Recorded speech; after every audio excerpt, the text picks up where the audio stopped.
பிரைஸ்லோ ஆதியாகமம் 6:14 சொல்லப்பட்டது. நீ குப்பேர் மரத்தால் உனக்கு ஒரு பேழை உண்டாக்கு, அந்த பேழையிலே அறைகளை உண்டு பண்ணி அதை உள்ளும் புறமாக கீழ்பூசு அப்படின்னு ஆண்டவர் சொன்னார். யார்கிட்ட? நோவாக்கிட்ட. அப்போ உள்ளும் புறம்னு செய்யணும், கீழ்பூசணும்.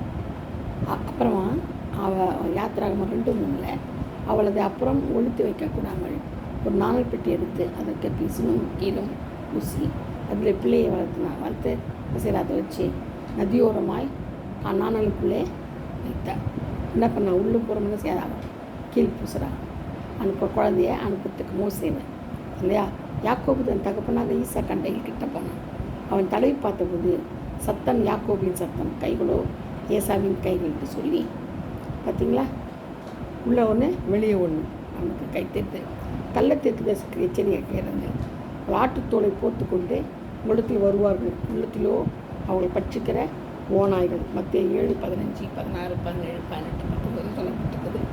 பார்த்தீங்களா? இப்படி பட்சிக்கிற ஓநாய்கள். அதனால் நம்ம என்ன செய்யணும்? உள்ளும் புறமும் பார்க்கணும், சுத்திகரிக்கணும் ஆண்டவர்கிட்ட சொல்லி. சரியா? கர்த்தர் தாமே பாதுகாப்பாராக. ஆமென்.